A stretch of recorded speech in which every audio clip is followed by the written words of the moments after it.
Bom dia, irmãos. É bom estarmos juntos esta manhã para louvarmos e cultuarmos o nosso Senhor Deus e a convidar a que juntos pudéssemos ficar de pé. E vamos iniciar o nosso ato de culto com um canto que diz: Deus Supremo és, soberano em glória, não há outro Deus, como Jeová não há outro Deus além do Senhor. Vamos começar o nosso culto por exaltar o nome de Deus, o único nome que é digno de toda a honra, toda a glória e de todo o nosso louvor. Vamos louvar o Senhor Deus.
Senhor Deus, graças te damos, Pai, porque podemos vir até à tua casa de oração, louvar o teu nome, que é santo, santo, santo, Pai. Nós te estamos gratos, Pai, porque dia após dia, Deus, tu revelas-te a nós, Pai, e nós te agradecemos pelo teu cuidado, Pai, pelo teu amor, pela tua graça, Pai, infindável, que nunca termina, Senhor Deus. Nós te agradecemos, Pai, porque tu realmente, através da tua palavra, nos mostras o caminho, Pai, e na tua palavra nós encontramos a única verdade que nós precisamos para as nossas vidas, Senhor Deus. Nós te louvamos, Pai, porque tu reinas, Pai. Nós te louvamos porque realmente tu és Senhor sobre tudo e sobre todos, Senhor Deus. E nós te louvamos, Pai, porque nos permites, Pai, também podermos estar aqui a louvar o teu nome em liberdade, Pai, mesmo dentro de uma pandemia, Senhor Deus. Obrigado por tudo aquilo que tu tens feito nas nossas vidas, Pai, e te pedimos que limpes o nosso coração, Pai, que possas estar a trabalhar em nós e a moldar-nos, Pai, para que nós caminhemos cada vez mais no processo de santificação para Ti, Senhor Deus. Fica connosco esta manhã, Pai, que realmente tudo aquilo que nós façamos, o nosso louvor seja para Ti, em nome de Jesus. Amém. Ainda de pé, nós vamos abrir as nossas Bíblias na carta de Efésios, aos Efésios, capítulo 5. Efésios, capítulo 5.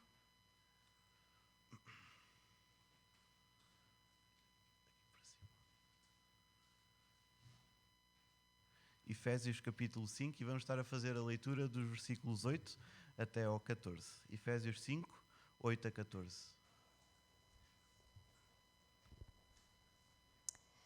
Pois outrora erais trevas, porém agora sois luz no Senhor.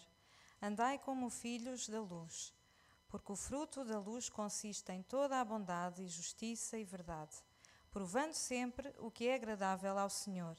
E não sejais cúmplices nas obras infrutíferas das trevas, antes, porém, reprovai-as, porque o que eles fazem oculto, o só referir é vergonha. Mas todas as coisas, quando reprovadas pela luz, se tornam manifestas, porque tudo que se manifesta é luz. Pelo que diz: Desperta, ó tu que dormes, levanta-te entre os mortos, e Cristo te iluminará. Desperta-te, ó tu que dormes. Jesus é a nossa luz, é por isso que nós estamos aqui. E o próximo canto que nós vamos cantar diz: Senhor Deus, tu és o meu desejo, a minha canção é para ti, o meu coração anseia se entregar em ti. Que realmente nós possamos louvar o nosso Deus em sinceridade do coração, Bem diz minha alma ao Senhor, louva-o em todo o seu esplendor.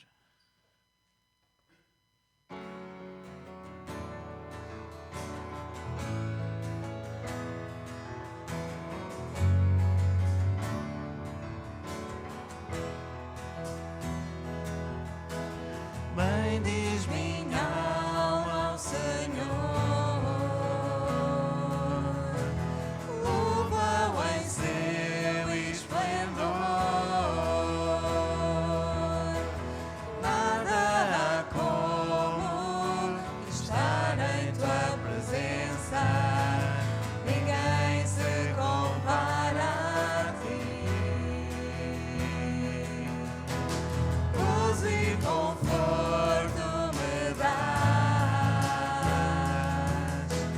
vida e esperança.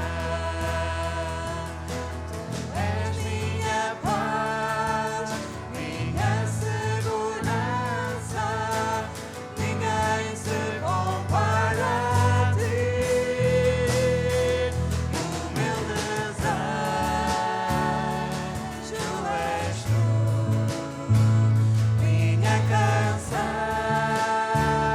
é para ti, meu coração anseia se entregar a ti.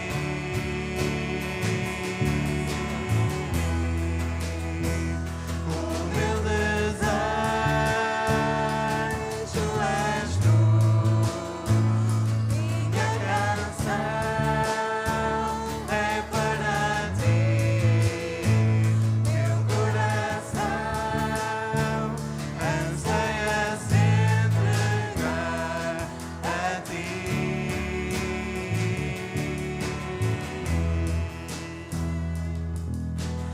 Bem diz minha alma ao Senhor. Bem diz minha alma ao Senhor, e nós vamos continuar a louvar o nome do nosso bom Deus. E o próximo canto que nós vamos estar a fazer a recolha dos dízimos e das ofertas, vamos estar a consagrar ao Senhor parte daquilo que nós recebemos no dia a dia.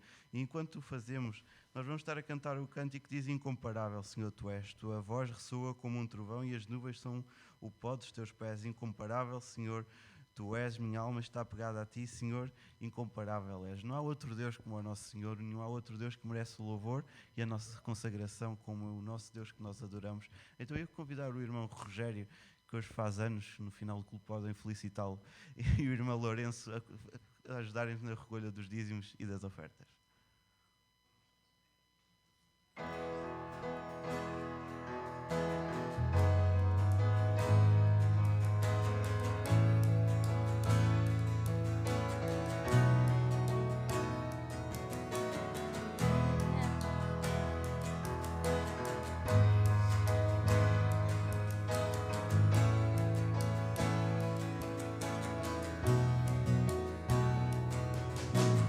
Tu não habitas em templo,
Senhor incomparável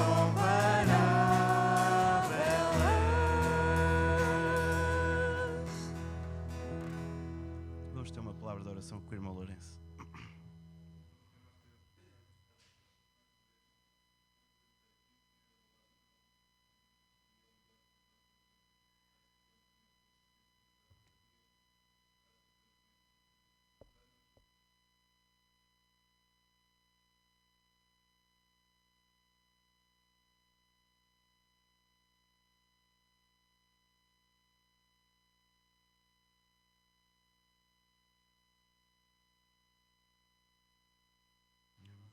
Os irmãos podem sentar-se.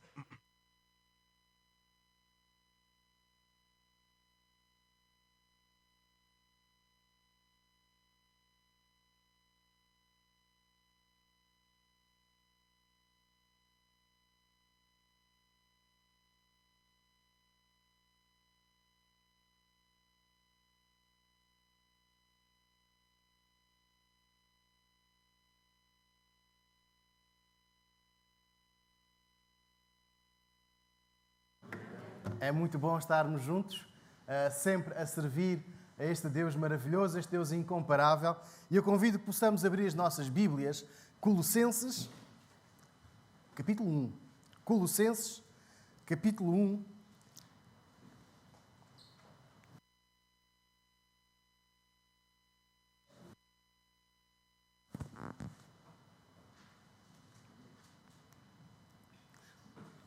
E vamos hoje ver tudo o que Deus quer de nós. Versículos 9 e 10. Colossenses, capítulo 1, versículos 9 e 10. Por esta razão, nós também, desde o dia que ouvimos, não cessamos de orar por vós e de pedir que sejais cheios do pleno conhecimento da sua vontade em toda a sabedoria e entendimento espiritual, para que possais andar de maneira digna do Senhor, agradando-lhe em tudo, frutificando em toda a boa obra e crescendo no conhecimento de Deus. Estes dois versículos são um reforço do parágrafo anterior. Quando estávamos a ver no início desta carta, quando Paulo e Timóteo escrevem a esta igreja em Colossos, há aqui um destacar da unidade desta igreja, do envolvimento desta igreja, de como esta igreja era na fé, como tinham um compromisso de exclusividade, de fidelidade exclusiva a Deus.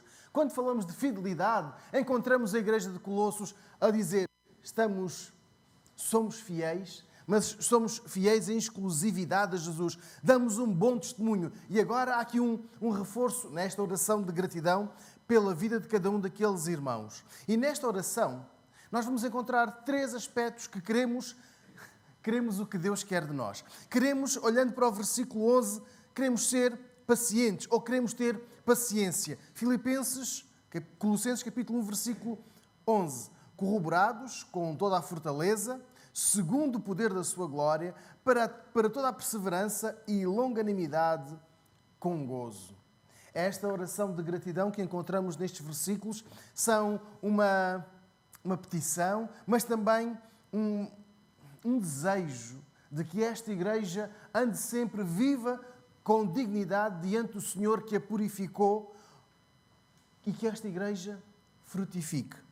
O texto diz: corroborados com toda a fortaleza. Há algumas traduções que usam palavras diferentes. Estava a ler uma que dizia: pedimos a Deus que vocês se tornem fortes com toda a força que vem do glorioso poder dele. Alguém tem uma tradução diferente no versículo 11 que possa ler? Por favor. Estamos orando também para que vocês sejam cheios da sua gloriosa e poderosa força, de tal maneira que possam continuar avançando com perseverança, paciência e com alegria. Luís, muito obrigado. Esta tradução é aquela que nos faz perceber, bem, não está aqui a falar para pessoas, na generalidade, mas está a falar para nós. Quando os irmãos em Colossos leram estas palavras, leram esta carta, estava exatamente a ouvir estas palavras. Queremos que todos vós, cada um de vós, seja um crente paciente, que possa dar fruto, que possa viver esta fidelidade, esta exclusividade a Deus, mas a dar fruto. E a nossa paciência começa quando agora peço desculpa pela redundância, estamos firmes na firmeza de Deus. Este cântico que entoávamos, incomparável, ou seja, estamos a dizer, não há um que se aproxime de ti, nem outro que possa ser sequer igual. Não pode ser comparado, ficam todos abaixo. Tudo aquilo que nós possamos pensar, todas as forças que nós possamos pensar, não têm comparação com Deus. Estamos a falar da firmeza do caráter de Deus, da imutabilidade. Deus é firme, mantém-se firme. E nós estamos firmes na firmeza de Deus. Nós estamos agarrados, ligados a esta firmeza, quando, versículo 11, estamos consolidados no poder de Deus na nossa vida. A paciência não era um jogo para aqueles irmãos. Para quem gosta de passar o tempo a jogar às cartas sozinho, joga à paciência, certo? É um jogo. Quando eu era criança, um dos primos do meu pai tinha horas e horas para passar o tempo. Então fazia muitas palavras cruzadas e eu a paciência. Não percebia aquele jogo, não achava piada alguma. E depois disse, quando fores mais velho, vais gostar. E é verdade, agora gosto. Sinal de estou a ficar velho. Mas sabem, irmãos, a paciência não é um jogo. Versículo 11. Não está aqui a dizer à igreja em Colossos, joguem as cartas para passar o tempo. Não, mas é uma consequência de um relacionamento forte. O versículo 11 usa aqui a expressão fortaleza. Um tempo de fortaleza com o Deus Todo-Poderoso. E agora tocamos numa palavra. Deus Todo-Poderoso. Os irmãos recordam-se da primeira vez que aparece esta expressão na Bíblia? O Todo-Poderoso? Podem falar. Ainda não. Perto. Um bocadinho antes. O Deus Todo-Poderoso. Lembram-se? Quando Deus fala com Abraão. Deus promete-lhe, aos 75 anos, tu vais ser o pai de muitas nações. Aos 75 anos. 24 anos depois, aos 99, Abraão não tinha ainda um filho. E sem querer reivindicar o que fosse, atenção, quando estamos a ler o versículo 11, não estamos a ler uma palavra do apóstolo Paulo à igreja, reivindiquem. Não, pois não. Abraão não reivindicou a promessa, não disse, Deus, está na hora de tu fazeres cumprir a tua promessa em mim. Ele disse, Senhor, os anos vão passando e eu ainda não vi. E o Deus Todo-Poderoso diz-lhe que a promessa virá. Sabe, irmãos, 24 anos para recebermos o resultado, não do nosso desejo, mas de uma promessa que nos foi feita. 24 anos é muito tempo. Éder, ainda não viveste 24 anos. Estão a ver? Ainda o Éder não era nascido. E nós passamos tempo e tempo a dizer quantas vezes nós não revelamos paciência. Sabe, Abraão revelou 24 anos sem ver a concretização de uma promessa que tinha sido feita por Deus. Não foi de um direito que ele tinha. Mas Abraão manteve-se na fé, paciente, de tal forma que Deus lhe mudou. Gênesis capítulo 16, 1 a 8. Irmãos, não estamos a falar de reivindicar, de exigir de Deus, seja o que for. A igreja em Colossos não é chamada a reivindicar, a tomar posse. Não, pois não. Esta expressão não faz parte do vocabulário da igreja do Senhor Jesus. Faz parte do vocabulário da paciência. Sejamos pacientes e frutifiquemos. Versículo 11, estamos a ler? Colossenses 1. E gostei muito daquela tradução do Luís, vou pedir que ele possa ler novamente. Por favor, versículo 11. Estamos orando também para que vocês sejam cheios da sua gloriosa e poderosa força, de tal maneira que possam continuar avançando com perseverança, paciência e com alegria. Continuar a avançar. Então, para a igreja de Colossos avançar ou frutificar, era ser forte na paciência. Era saber esperar de Deus as respostas. E mais, saber esperar o tempo de Deus. Saber esperar as respostas de Deus e o tempo de Deus. Irmãos, estamos à espera de um milagre desde o final de fevereiro. Desde o dia 13 de março que ficámos limitados a muitas atividades. No banco não podemos atender, aliás, não podemos entrar, ser atendidos como éramos antigamente. Temos de esperar. Temos de esperar muitas vezes cá fora. Nas escolas as movimentações são muito condicionadas. No hospital, as consultas, as cirurgias foram adiadas e provavelmente muitas delas serão a partir da próxima segunda-feira. Mas estamos a ler o que o apóstolo Paulo escreve aqui a esta igreja. Ele ora para que aquela igreja se fortaleça ainda mais em Deus, e o versículo 11, irmãos, fala aqui da sua glória, da grandeza do seu poder. Literalmente, do poder poderoso de Deus. Do poder poderoso de Deus. É em Deus que aqueles irmãos devem depositar a sua fé. E nós também queremos o que Deus quer de nós. Então nós percebemos que queremos ser pacientes. E tantas vezes nos falta a paciência. Eu agora convido a todos nós a fazermos um pequeno exercício. Na semana que ontem terminou, onde é que nos faltou paciência? Onde? Conseguimos recordar-nos de um episódio? Não vamos dizer, está bem? Vamos só recordar. Um momento em que nos tenha faltado a paciência. Um momento em que não tínhamos sido pacientes.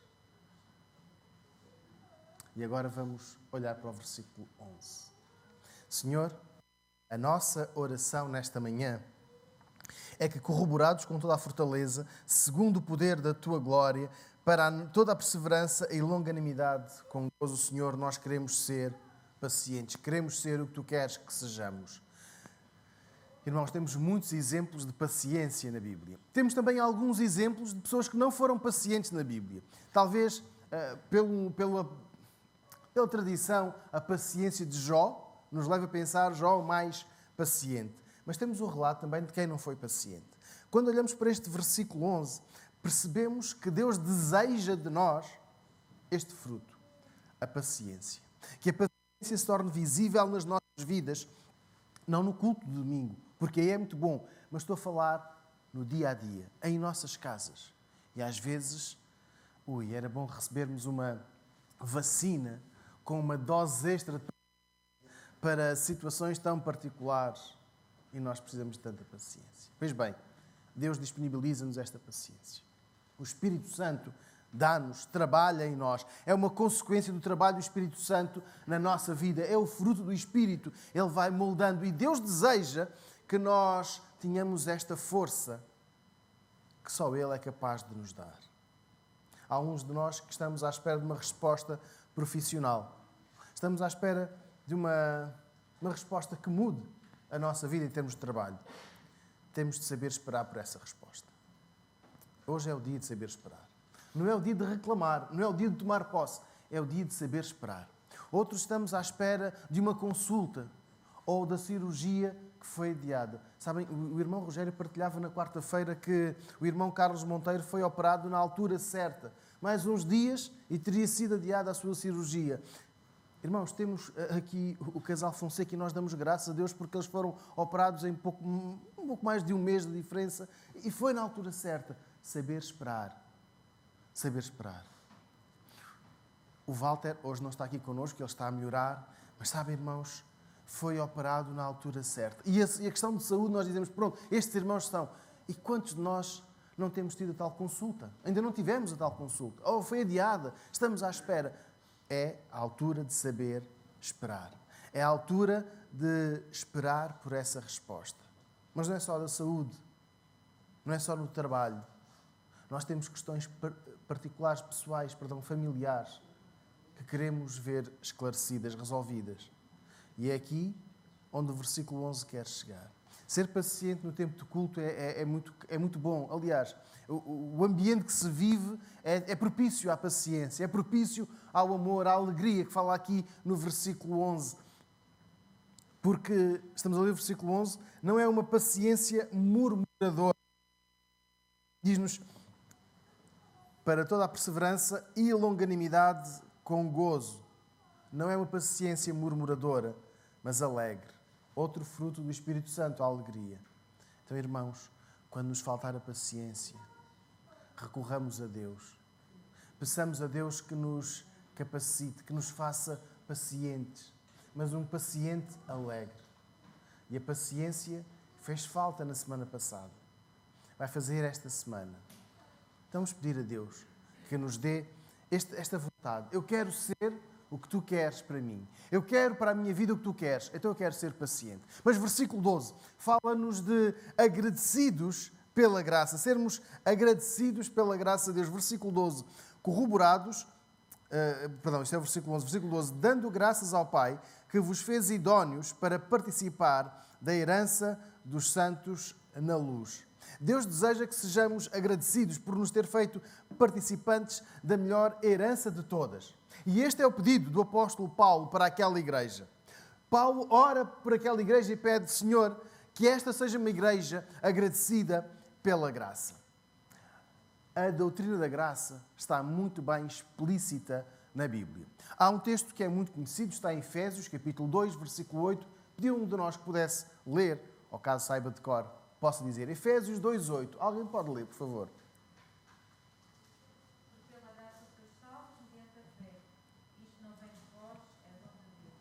Irmãos, este versículo 8 tem tanto. Pela graça sois salvos. Pela graça sois salvos. Mas está aqui um reforço. O versículo 8 diz, não vem de vós, é dom de Deus. Se somos salvos pela graça, então nós percebemos o que o apóstolo Paulo está a pedir pela igreja em Colossos. Sermos agradecidos, porque não vem de nós. Porque não vem de nós, mas é um dom de Deus. Portanto, a salvação não é um mérito humano. Não é uma recompensa. Ela deve ser agradecida. Eu costumo explicar muitas vezes a graça com os pais e os filhos estudantes. Édrea, quantas vezes... Eu hoje brincar um bocadinho com o Édrea, não sei disso aqui à frente. Quantas vezes recebeste bons presentes pelas boas notas? Agora passei-me a arrastar ao Édrea, não é? Alguma vez tiveste um compromisso com os teus pais se passasses, se tivesses boas notas? Sim. Muitas vezes nós pais relacionamos assim. Ou seja, se tu conseguires uma boa nota, uma boa avaliação, se passares de ano, se passares com esta nota, com esta média, tens uma recompensa, um presente. E depois lá está no final do ano o Édrea a pedir. Agora é a altura de eu receber. Mas a graça não funciona assim. Quando o Édrea recebe o presente, por ter alcançado aquele resultado, por ter passado, por ter tido uma boa nota, ele não agradece a recompensa, porque é a recompensa dele. A recompensa já está ali. Ora, a graça não é assim. A graça é quando nós não merecemos absolutamente nada e ainda assim recebemos tudo. Fazemos parte dos herdeiros, da lista dos que recebem a melhor herança. Portanto, Deus é o galardoador da salvação. E nós, a igreja em Colossos e em Viseu, a igreja deve ser grata por ter sido chamada a participar desta dádiva maravilhosa da salvação. O versículo 12 chama-nos, usa aqui uma outra linguagem que diz, dando graças ao Pai, porque vos fez idóneos para participar da herança dos santos na luz. A idoneidade que nos faz perceber, em primeiro lugar, que a celebração da Páscoa foi em abril. Mas a celebração da Páscoa dura todos os dias. Dura sempre na nossa vida. Porquê? Porque a celebração da Páscoa significa que recordamos o sacrifício de Jesus em nosso lugar, que Ele morreu e quando Ele gritou, está consumado, aquele grito significou que tinha levado sobre Ele, não sobre nós, mas sobre a pessoa do Senhor Jesus, todos os pecados da humanidade. E não havia um só que tivesse escapado. Não houve um pecado que escapou, nem mesmo aqueles que foram cometidos depois da sua crucificação, nem mesmo aqueles que foram cometidos e que ninguém sabe, só eu, só nós. Todos esses Jesus levou. Então, uma igreja agradecida é uma igreja esclarecida. Diz aqui o versículo 12, idóneos. Irmãos, para que não me engane, fui buscar ao dicionário de língua portuguesa o significado de idóneo.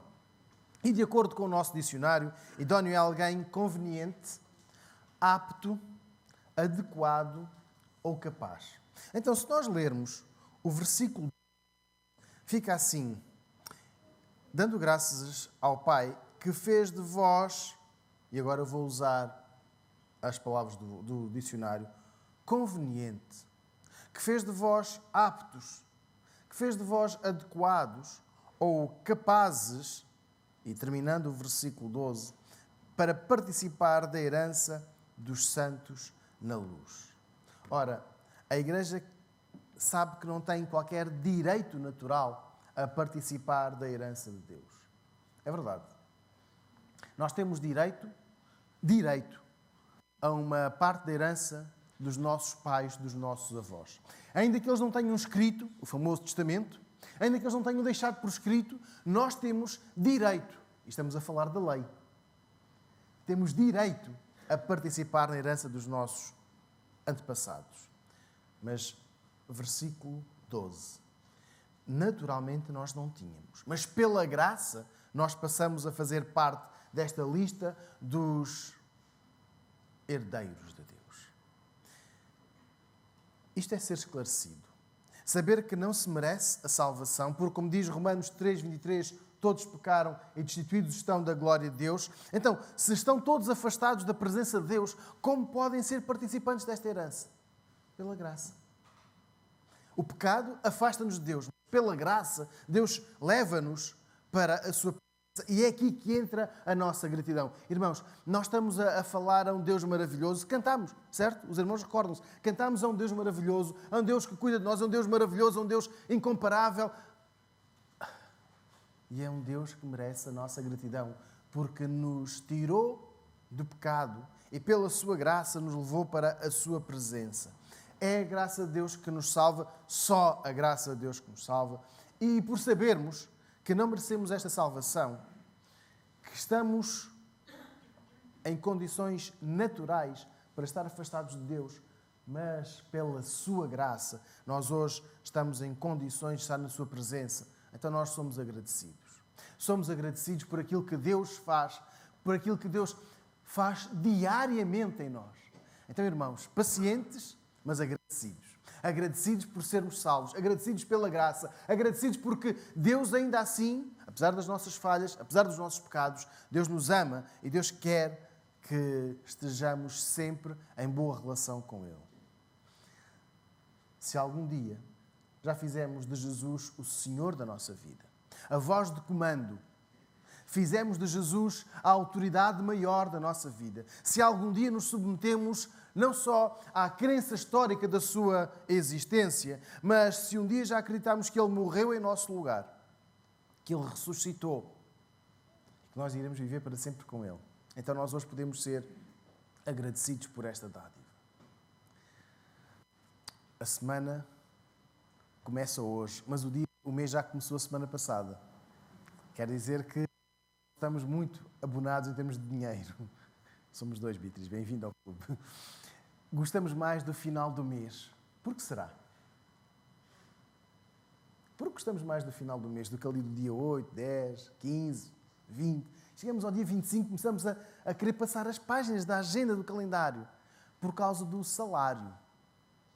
Sabem o que nos diz Romanos 6:23? O salário do pecado é a morte. Mas o dom gratuito de Deus é a vida eterna em Cristo Jesus, nosso Senhor. Não é em Jesus a figura histórica ou o Jesus deles. É do meu Senhor. Eu preciso fazer de Jesus o Senhor da minha vida. É o dom gratuito de Deus. Atenção, o salário do pecado, a consequência do pecado é a morte. Mas o dom gratuito de Deus. E novamente nós sermos gratos. Novamente nós sermos gratos pela graça. Sermos agradecidos porque Deus nos salva. Deus dá-nos algo que nós não merecemos. O que nós merecíamos era a morte, o pecado. Mas Jesus tem de ser o Senhor na vida daqueles que nele creem. E aqui é a diferença e pela qual nós encontramos este pedido, este desejo. Queremos o que Deus quer de nós. Deus quer ver em nós pessoas agradecidas. Porque mesmo não merecendo, Ele nos salva. Não basta dizer que se acredita em Jesus, até que se gosta muito do que Ele fez. É preciso submeter-se à sua autoridade. É necessário que Ele seja realmente o Senhor da nossa vida. E então aí voltamos a ler Colossenses 1, versículo 12. Alguém pode ler, por favor? Colossenses 1:12.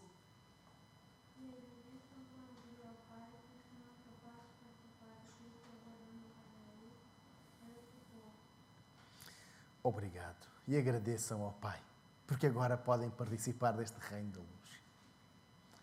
Irmãos, vamos orar. Vamos orar. Graças te damos, Senhor, porque vieste ter connosco, mesmo nós não merecendo. Te agradecemos porque não fizemos absolutamente nada para merecer o teu amor. E ainda assim, tu nos livraste da morte, da separação eterna da tua pessoa para nos levares até ti. Obrigado, porque este caminho, apesar de ter sido tão doloroso, ele foi vencido. Queremos pedir-te que faças de nós pessoas agradecidas todos os dias. Em nome do Senhor Jesus nós agradecemos. Amém. Irmãos, vamos ser gratos. E eu quero desafiar os irmãos a uma aplicação, não para hoje apenas, e para quem está em casa. Seja agradecido. Seja agradecido. E há coisas pequenas que nós temos por adquiridas. Por exemplo, a eletricidade ou a água. Mas vão dizer, pastor, nós pagamos. E é verdade. Obrigado porque podemos pagar. Já repararam? O frio está a chegar mais aqui para estes lados, nomeadamente aqui para a Beatriz, porque é a única que tem frio. Nós não temos frio, pois não? Não temos frio. Só a Beatriz. Lá em cima, então, ninguém tem frio.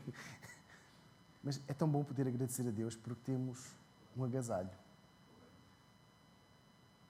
Às vezes não temos a comida que nós queremos ou a quantidade de comida que nós queremos. Mas, irmãos, dar graças a Deus porque não nos tem faltado o alimento.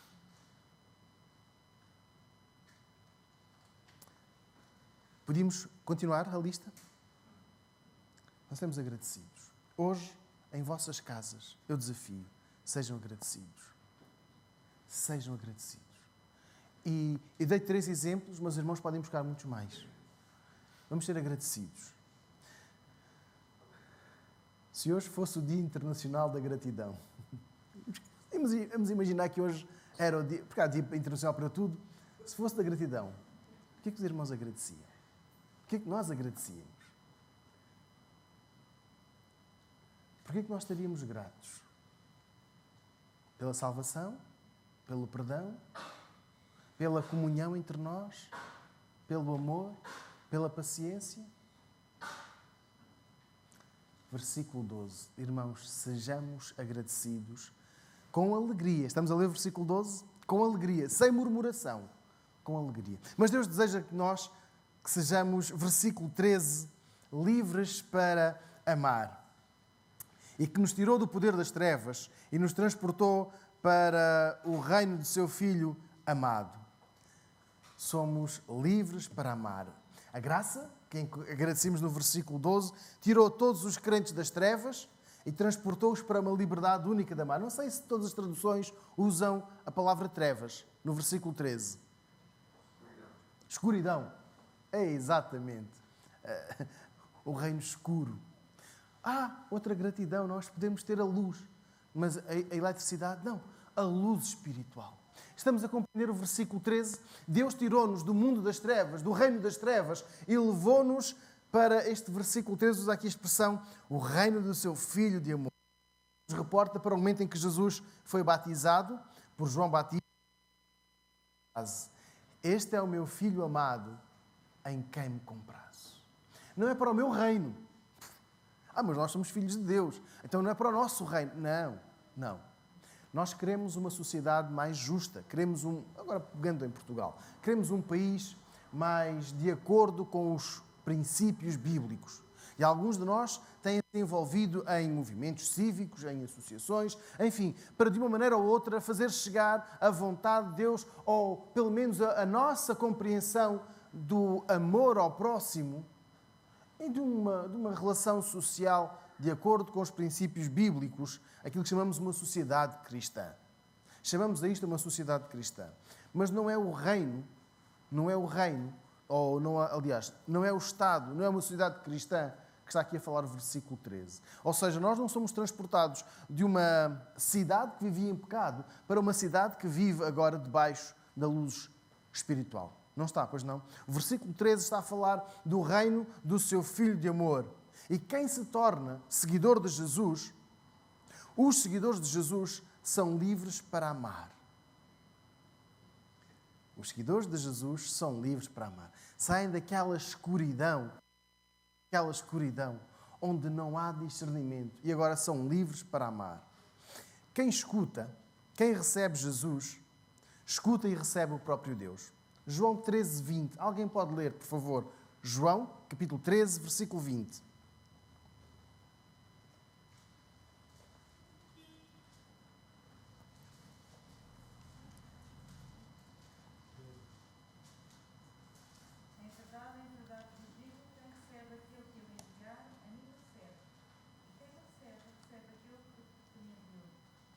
Quem me recebe, recebe aquele que me enviou. Então, quem recebe Jesus, recebe o próprio Deus. E mais, se o Pai amou o mundo de tal maneira a ponto de entregar o seu Filho, João 3,16, porque Deus amou o mundo de tal maneira para que todo aquele que nele crê não pereça, não morra, mas tenha a vida eterna. Então, quem ama este Filho, temos, versículo 13, a resposta. Somos transportados para o seu reino, para o reino do seu Filho. E então, este é um reino onde há liberdade para amar. Este é o reino onde há liberdade para amar. Agora vejamos, o reino de Jesus não tem fronteiras físicas. Não chega ali ao rio e diz, para cá do rio, a sul do rio, é o meu reino. Para norte do rio, não sei. Para oeste do rio, é o reino de Jesus. Para leste, fora. O reino de Deus é onde nós nos movemos, onde nós estamos. E é aqui que nós somos livres para amar. O amor de Deus, alguém disse, é o tema central desta narrativa bíblica que começa em Gênesis e termina no Apocalipse. É o tema central das páginas da biografia de Jesus, os Evangelhos. E temos os textos mais conhecidos, e que citei, estes do Evangelho de João, mas há mais. E é aqui que os cristãos de Colossos podiam experimentar em primeira mão esta liberdade amorosa. Liberdade amorosa. Porquê? Porque em Colossos nem todos eram livres. Havia alguns escravos. Havia alguns livres, é verdade. Havia alguns que dentro da própria igreja tinham os seus senhores, os proprietários da sua vida. Mas esta liberdade não estava limitada à estrutura social da época. Era uma liberdade para amar. Não estava condicionada à legislação do Império Romano. Esta liberdade para amar surgia, versículo 13, pelo transporte feito por Jesus. E todos eles tinham saído do poder das trevas, da escuridão, que significa o domínio do pecado, da vida pecaminosa, e tinham sido conduzidos, transportados por Jesus para o seu reino. Irmãos, quando falamos de uma viagem muito simples, de autocarro, de Viseu para Coimbra, ou de Viseu para o Porto, mais longe, de Viseu para Lisboa. Não conhecemos o motorista, mas nós vamos. E confiamos que ele nos levará em segurança. Versículo 13. Jesus transporta-nos do domínio do pecado para o seu reino de amor. Então nós somos livres para amar. Aquele reino, e Jesus ensinou aos discípulos, não existem maiorais, os principais. Lembras do pedido de Tiago e João? Queremos fazer-te um pedido. Qual? Queremos que um de nós se sente ao teu lado direito e outro ao teu lado esquerdo. Sejamos os teus principais. O que é que Jesus lhes disse? Não há nem importante, nem menos importante. Eles queriam ser os mais destacados. Jesus explicou que isso não existe. Nós somos livres para amar. Não livres para ficar em primeiro lugar. Mas também nos explica por aquele relato da condenação, da crucificação de Jesus, que aquele homem que estava ao seu lado pediu: Mestre, Jesus, lembra-te de mim quando entrares no teu reino. Qual foi a resposta tranquilizante de Jesus? ainda hoje estarás comigo no paraíso. O reino de Jesus não está limitado, repito, à fronteira geográfica. O reino de Jesus não está condicionado à nossa estrutura social. Não está condicionado se somos funcionários públicos ou privados, se somos patrões ou empregados, se estamos desempregados ou se estamos já reformados, se queremos iniciar um projeto por nossa conta e risco ou se estamos à sombra dos nossos pais. O reino de Jesus está baseado no amor, porque Ele nos amou primeiro. E é muito bom ler o livro dos Salmos que nos recordam isto mesmo. E mais, João 13:1, o seu amor não tem limite, não tem fim. Então hoje nós somos convidados a querer o que Deus quer de nós. Estamos a recordar? Paciência. Versículo 11. Gratidão, sermos agradecidos. Versículo 13, sermos livres para amar. Amar todas as pessoas, não apenas os cristãos evangélicos, está bem? Não apenas os irmãos que confessam a mesma fé que nós. Livres para amar todas as pessoas em Jesus e por Jesus. Deus deseja que amemos o próximo como nos amamos. E Paulo faz este pedido pela igreja. Paulo faz este pedido pela igreja. Sejam livres para amar. Queremos viver em obediência a Deus. Somos livres para amar por causa do amor de Deus. O amor de Deus por nós. E hoje nós vamos viver esta liberdade amando. Viver esta liberdade em amor. Por fim, versículo 14. Deus deseja que sejamos em quem temos a redenção, a saber, a remissão dos pecados. Queremos o que Deus quer, então queremos ser perdoados.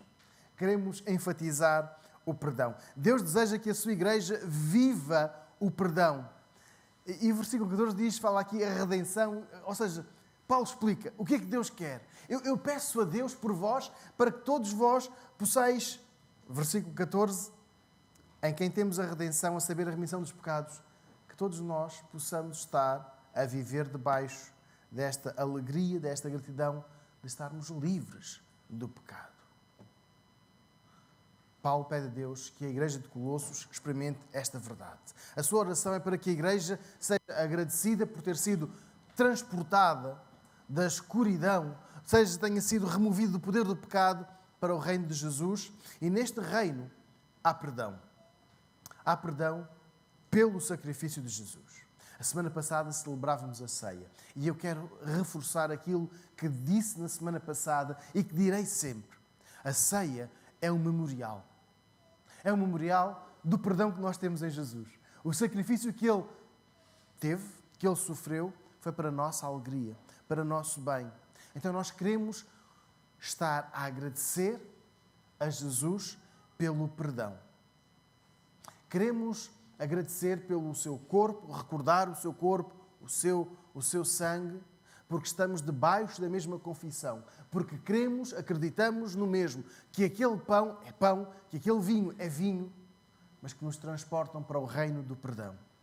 E o perdão só pode ser experimentado por quem acredita em Jesus como o Redentor da humanidade. Não pelo sacrifício feito com sangue de animais ou de qualquer outra natureza, mas pelo sacrifício completo, perfeito, suficiente e necessário de Jesus. E a confirmação desse perdão dado por Deus está na aceitação do sacrifício expiatório de Jesus, que nos fez, como diz no versículo anterior, idóneos para participar na herança. O perdão não é esquecer, mas sim apagar. Alguém tem uma cicatriz, não que esteja assim muito escondida, mas visível, nas mãos, no rosto. Alguém tem uma cicatriz de uma experiência. Mais do que uma. Uma. Pronto, temos algumas. Lembramos como é que isso aconteceu. Ou uma cirurgia, ou uma queda, uma brincadeira, ou um excesso. Esquecemos-nos? Não. Mas ainda sentimos a dor de há 5, 10, 30, 40 anos. O perdão não é esquecer, até porque as cicatrizes fazem-nos lembrar. Foi isto que aconteceu, mas apagar a dor. O tempo apaga todas as mágoas, diz-se numa linguagem mais coloquial. Mas isso não é bíblico, irmãos. Sabemos pelo versículo 14 que o perdão vem através do sacrifício de Jesus. O sacrifício de Jesus em nosso lugar. Sabemos pelo versículo 14 que Deus deseja que vivamos neste perdão, debaixo deste perdão, de uma forma real, acreditando no sacrifício de Jesus, como disse há pouco e repito, foi suficiente, perfeito, necessário e aceitável por Deus. Então, o nosso castigo está pago. A nossa dívida foi apagada. E não há necessidade de voltar a falar daquilo que Jesus já removeu. Não há necessidade de voltar à sujidade para dizer, então agora vamos experimentar se Jesus foi mesmo eficaz para me voltar a tirar do pecado. Não, nós já saímos dali, não queremos voltar à sujidade. É importante saber aplicar esta verdade nas nossas vidas. Nós já estamos perdoados. Nós já vivemos o perdão de Deus e sabemos lidar com o perdão. É isso mesmo. Nós não temos o poder de perdoar qualquer pessoa, apenas Deus. Portanto, quando alguém nos vier, perdoa aquela falha, perdoa este erro, perdoa aquele pecado, eu não posso perdoar. Eu não sou o autor do perdão, mas eu posso liberar o perdão para outros. Ou seja, se eu vivo debaixo deste perdão de Deus, o que Deus espera de nós é que façamos exatamente o mesmo. Se eu vivo debaixo deste perdão, então eu não posso deixar de perdoar a quem seja. Alguém pode ler Mateus 6,12, por favor?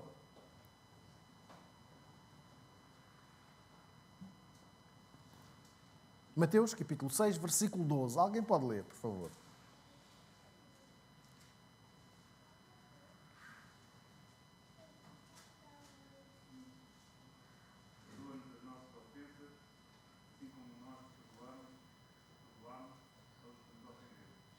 Perdoa-nos as nossas ofensas. Mas diz mais. Assim como nós perdoamos a quem nos ofendeu. Outras traduções, em vez de ofensas, têm dívidas. Ou pode até ter mágoas, ou rancor, ou ódio, ou aversão. Porque é a mesma ideia.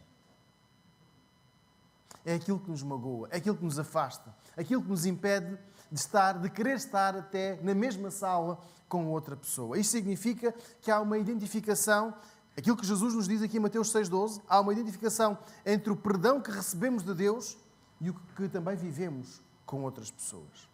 Irmãos, não pode existir um perdão condicionado na nossa igreja, na nossa vida. Não existia em Colossos.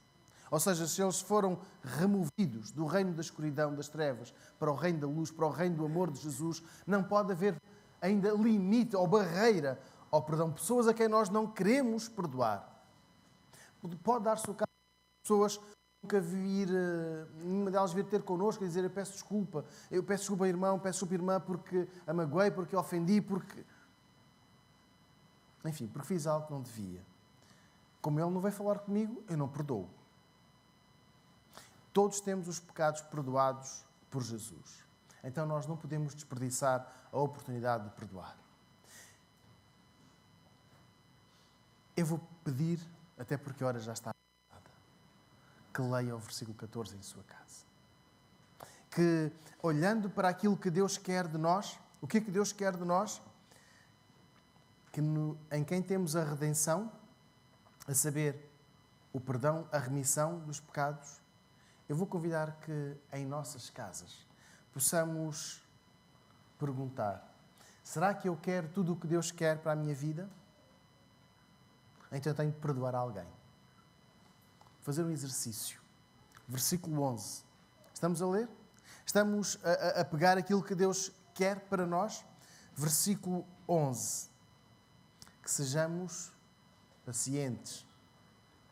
Versículo 12. Agradecidos pela graça.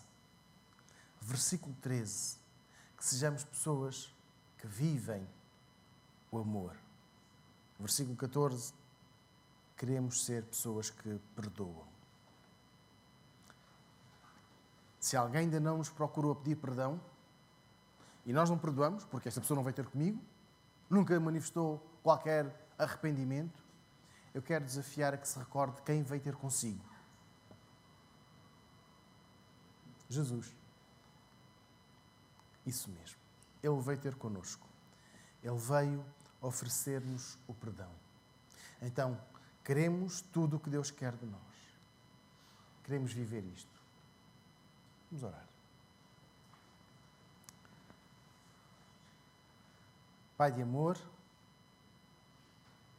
o Pai que é paciente conosco, o Pai que nos ama, que nos concede a cada dia a oportunidade de viver debaixo deste amor. Somos gratos a Ti, Senhor, pelo que Tu nos dás, pelo que Tu fazes. E queremos pedir-te que o Teu Espírito Santo possa trabalhar em nós agora, para que sejamos pacientes em nossas casas, com as dificuldades, as circunstâncias que temos diante de nós. Que sejamos agradecidos por cada dádiva que temos recebido de Ti. Que sejamos mais amorosos e que saibamos viver o perdão e debaixo do Teu perdão. Em nome do Senhor Jesus nós oramos. Amém.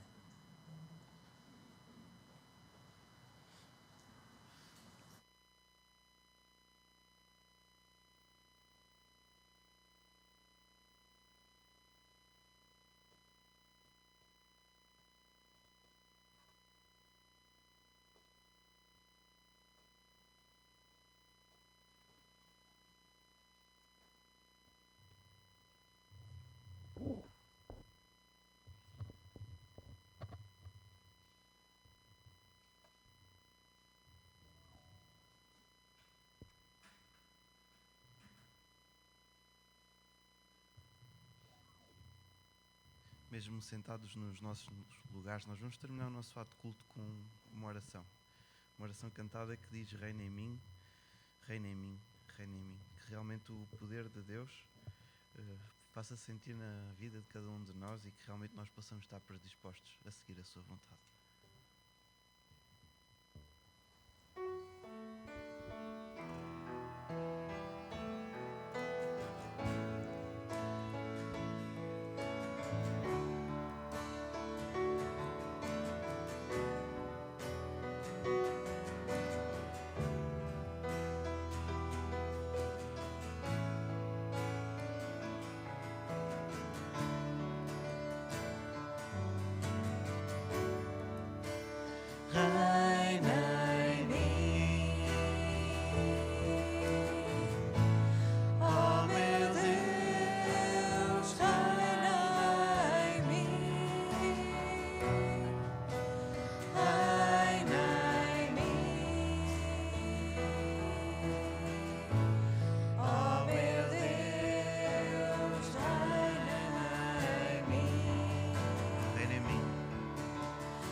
Palavra de oração silenciosa enquanto escutamos o pós-lúdio e terminamos o nosso ato de culto.